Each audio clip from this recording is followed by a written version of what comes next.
하고 있는 것이죠. 예. 네. 그 이번 대선에서 그 내란 심판 선거다. 지난번이 대파 선거였다면 이번에는 내란 심판 선거다.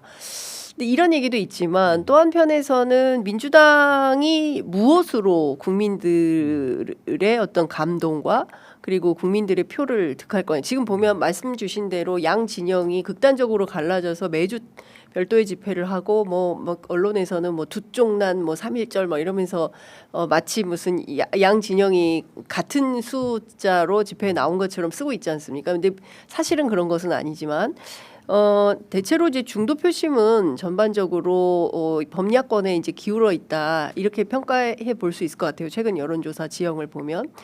그런데 이제 선거 결과는 알 수 없는 것이기 때문에 민주당만의 어떤 그런 좀 선거 전략이랄까요? 뭐 이런 게 있다면 뭐가 좀 필요하다고 보십니까?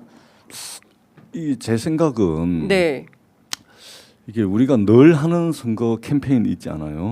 예를 들면은 공약을 시리즈로 쭉 발표를 맞습니다. 한다든지, 예. 그리고 그 공약 중에서는 이제 메타 담론에 예. 들어가는 공약도 있을 예. 것이고, 아주 디테일하게 지역별 공약도 있을 것이고, 지난번에 이제 소확행 네, 공약 네, 네. 아주 우리 삶과 아주 밀접한 아주 작은 공약들도 있을 텐데, 그리고 이런 작업들과 그 다음에 우리가 뭐 선거 캠페인 때마다 이제 뭐 출근 인사, 퇴근 인사, 유세차 타고 또 이제 다니고 또 거기에 이제 인지도가 있는 사람들 태워서 댕기고, 이거는 이 당 저 당이 전부 다 하는 거거든요. 그래서 전부 다 하는 선거 운동 말고 네. 플러스 알파가 좀 있어야 되겠다.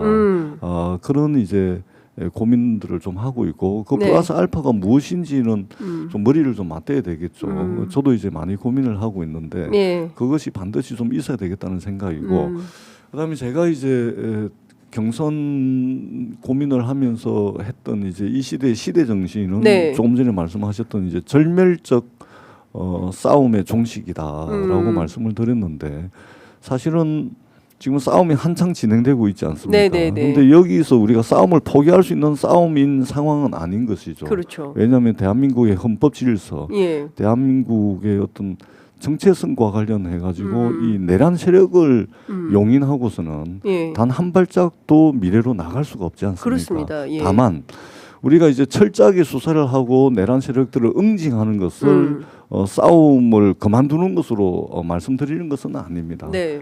이 부분은 예를 들면 나치가 프랑스 파리를 2차 세계대전 당시에 불과 얼마 점령을 못했습니다. 그럼에도 불구하고 나치에 부역한 프랑스 사람들 철저하게 응징을 했거든요. 그렇죠. 프랑스 국민들이 그렇게 한 겁니다. 네. 그래서 이 내란 세력들을 철저하게 수사를 해가지고 두 번 다시 대한민국의 계엄이 가능하지 않은 나라로 만드는 것은 양보할 수 없는 것입니다. 네. 다만 이 시대가 한국적 현상만이 아니고 전 세계적으로 극우 파시즘이 등장을 하고, 그러면서 정치 영역에 있어서 싸움이 격화되고 있습니다. 맞아요. 그런데 이렇게 격화되고 있는 싸움에 치중을 하다 보면 우리가 직면하고 있는 문제를 해결할 수가 없습니다. 사실은 인구 소멸의 문제, 지방 소멸의 문제, 일자리의 문제, 가계부채의 문제, 정말로 우리 공동체가 파국적 상황으로 치닫고 있는 여러 문제들이 있거든요. 네. 그런데 이 문제들을 우리가 싸움할 것은 하지만 이 문제들을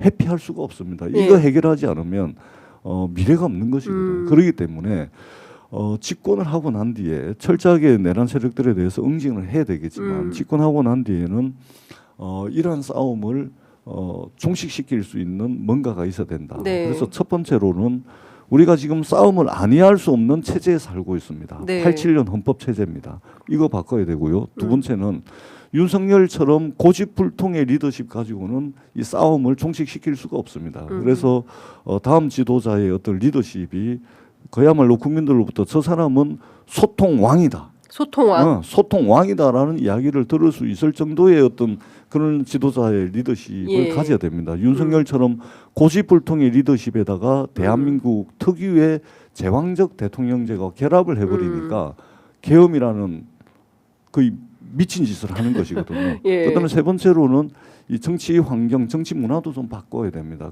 양극단을 부추기는 어떤 미디어 환경이라든지 이 제가 볼 때는 특정 어떤 유튜브를 보니까 이것은 표현의 자유를 표현의 자유라는 그것 때문에 용인할 수 없는 수준을 넘어서는 그렇습니다. 것도 있습니다. 예. 그래서 이제는 우리 공동체의 이름으로 표현의 자유를 보장할 수 없을 정도의 극단을 부추기고 이런 부분들에 대한 좀 규제도 네. 필요하다고 생각을 합니다. 그래서 세 가지를 통해서 우리가 절멸적이고 파국적인 싸움을 반드시 종식시키는 것이 우리가 직면한 문제를 해결할 수 있다. 네. 이제 그런 생각을 합니다.